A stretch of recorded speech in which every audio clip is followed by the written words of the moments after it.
बोलिए रिजवी साहब, what is your view point? जी देखिए, मैं सिर्फ ये होल्ड ऑन अनुराग जी। जिस तरीके से अभी गौरव भाटिया जी ने कहा कि 9.5% थे, 14.5 हो गए। मैं सिर्फ सादी बात करूंगा ताकि जो लोग देख रहे हैं वो समझ जाएं। पहले तो ये देखिए कि आज मुल्क की टोटल आबादी कितनी हो गई है, 140 से और उसमें 140 से ज़्यादा हो गई, नंबर 1। और उसमें कितने मुसलमान हैं और कितने गैर मुस्लिम है, उसको आप देख लीजिए और सब आप जानते हैं, नंबर 1। नंबर 2, 10 साल से आपकी हुकूमत है।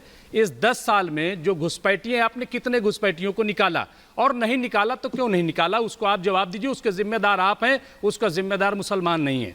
नंबर 3 ये कि आज ये मेरे ख्याल से मौजूए बहस नहीं है कि कितने हिंदू बढ़े कितने मुस्लिम बढ़े। क्या आज मौजूए बहस ये है कि मुसलमान, जो वोटर लिस्ट में मुसलमान थे, कितने मुसलमानों को हटा दिया गया।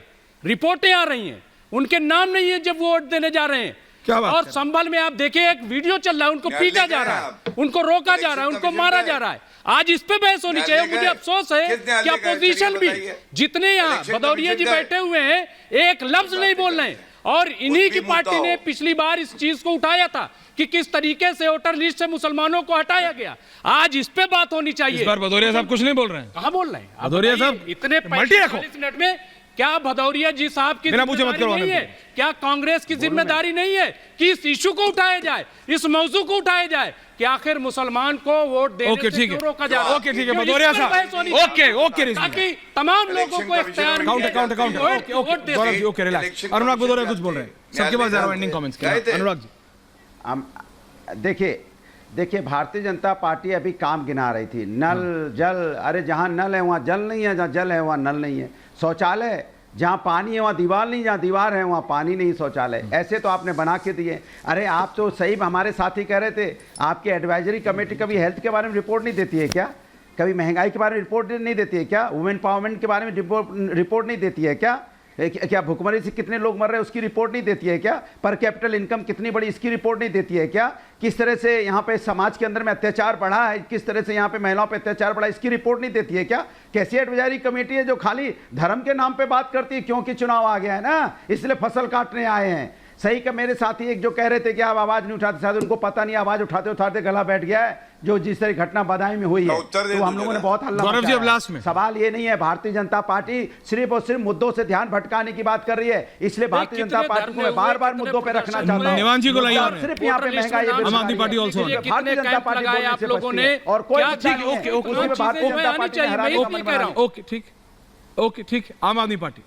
सर देखिए, बिल्कुल एब्सोल्यूट एरोगेंस है आज जिस तरह से ये क्यों? जो आप ये क्यों कह रहे हैं? बिल्कुल एब्सोल्यूट एरोगेंस है। आप बीजेपी के प्रवक्ता को देख लीजिए, वो कैसे खुलेआम कह रहे हैं कि हम नहीं करेंगे, हम नहीं बताएंगे हमने क्या किया 10 साल में। मैंने उनको क्वेश्चन किया, उन्होंने नहीं बताएंगे, उन्होंने तो बता के कुछ भी नहीं है बताने के लिए। जो इनको काम की राजनीति पे लेके आता आज पूरे देश के सामने आगे कि क्यों अरविंद केजरीवाल जी को जेल में डाला इन्होंने, यही वजह थी कि अपने ये मुद्दे ला हर चीज में अरविंद केजरीवाल की जेल में आते हो। यही वजह थी आज की इन्होंने अरविंद केजरीवाल को जेल में डाला, क्योंकि अरविंद केजरीवाल इनको एक्सपोज करता था इन मुद्दों पर। अरविंद केजरीवाल इनके सामने काम की बात लेके आता था। अरविंद केजरीवाल जी बोलते थे कि अगर मैंने काम किया है तो मुझे वोट दो, और आप भी बताओ आपने क्या काम किया। आज ये खुलेआम घूम रहे हैं, नहीं बताएंगे हम क्या काम किया हमने 10 साल में, क्योंकि बताने कुछ है ही नहीं। आज जनता इनसे सवाल पूछ रही है। नॉर्थ इंडिया में सर सारी ट्रेन्स ब्लॉक्ड हैं, आज किसान मंडियों के बाहर बैठा है। इतने बड़े इशू हैं हमारे देश में, लेकिन ये बात करने को तैयार नहीं है, ये जवाब देने को तैयार नहीं है। इतनी एरोगेंस, देश इनसे पूछ रहा है कि आज 12.5 से ज्यादा ट्रेन रद्द पड़ी है, ट्रेनों के अंदर लोग जो है बैठे हैं 12-12, 13-13 घंटे इंतजार कर रहे हैं, ये नहीं जवाब दे रहे इस बात पे। आज किसान जो है वो मंडियों के बाहर रूल रहा है सर, कनक सड़कों पे भीग रही है, ये नहीं जवाब दे रहे, नहीं जवाब दे रहे आज। लेकिन ये केवल और केवल मिसगाइड कर रहे हैं सर। आज देश की जनता इनसे सवाल कर रही है कि आपने क्या किया, आप बताओ, आपके पास क्या विजन है, ये बताओ। 10 साल आप सत्ता में थे, चुनाव में जा रहे हैं, हमें वोट करना है, हमें बताओ हम क्या। Point taken. अबे कुमार एक सेकंड ना, होल्ड ऑन। नहीं रिजवी जी अभी नहीं। अबे कुमार,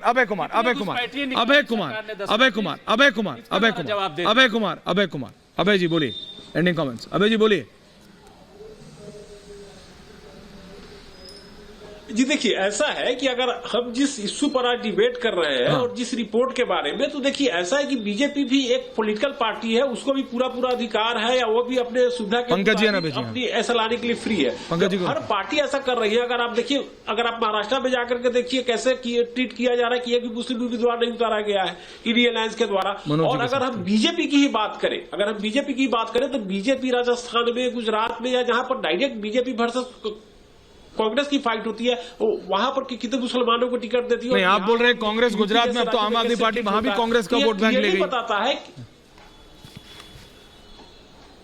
नहीं, बिल्कुल अभी ले गई है, लेकिन अब से पहले की मैं बात कर रहा हूं, अभी से पहले की भी राजनीति में बात करनी पड़ेगी। केवल आज की राजनीति के अनुसार हम चले तो ऐसा हम लोग का ये नहीं होगा। ओके, पंकज शर्मा जी। बात है कि हर पार्टी अपने अनुसार, सुविधा के अनुसार राजनीति करती है। पंकज जी,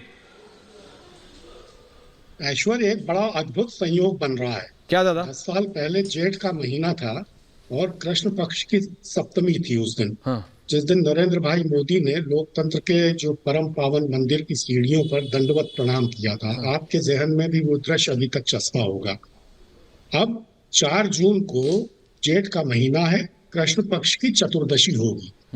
जब अब वो एक दूसरे संसद भवन की सीढ़ियों से नरेंद्र भाई मोदी विदा लेंगे, उस संसद भवन की सीढ़ियों से जिसके छत पर शेर दहाड़। गौरव भाटिया also। तो 10 वर्ष में ये फर्क पड़ा हमारे लोकतंत्र में कि हम उदारता से, समावेशिता से, भाईचारे से दहाड़ तक पहुंच गए।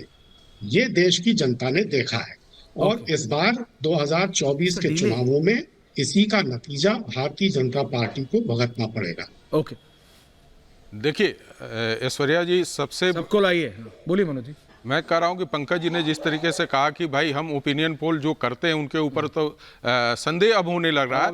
मुझे नहीं पर्सनली बता रहा, मैं बता रहा हूं कि पंकज जी बहुत कोशिश किया उन्होंने, आपकी अहम को ठेस पहुंचा दिया। नहीं, राजस्थान में उन्होंने जिता रहे थे कांग्रेस को, छत्तीसगढ़ में जिता रहे थे और मध्य प्रदेश में भी जिता रहे थे। तो पंकज जी जब कांग्रेस को जिताते जिताते नहीं थक पाते हैं, तो यदि मेरे ओपिनियन पोल में बीजेपी जीत जा रही है तो पंकज जी शक करते हैं तो कोई बात नहीं है। पंकज जी को अपना प्रयास करना चाहिए और भारतीय कांग्रेस को जिताना चाहिए। हो सकता है उनके लोगों की ऐसी जरूरत है।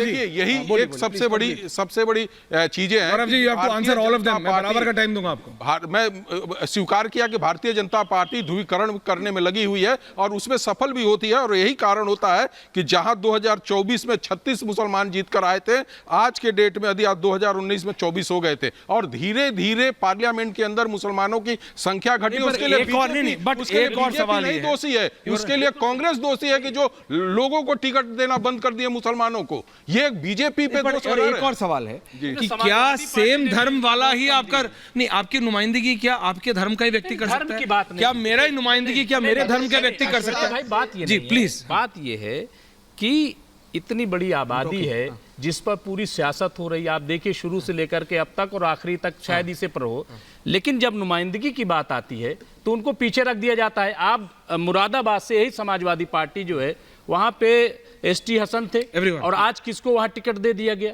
क्यों दे दिया गया? जबकि वहां मुस्लिम आबादी ज्यादा है। भाई जहां मुस्लिम आबादी ज्यादा है वहां भी नहीं दोगे, जहां कम है वहां भी नहीं दोगे। तो ये एक तो शिकायत तो है। देखिए महाराष्ट्र में 48 सीटें हैं, लेकिन वहां एक भी मुस्लिम उम्मीदवार नहीं आया, इसलिए कि कहीं ऐसा ताला साहब 30 सेकंड्स ताला साहब, 30 सेकंड्स ताला साहब, तो बनाना पड़ेगा। Okay, point taken. ताला जी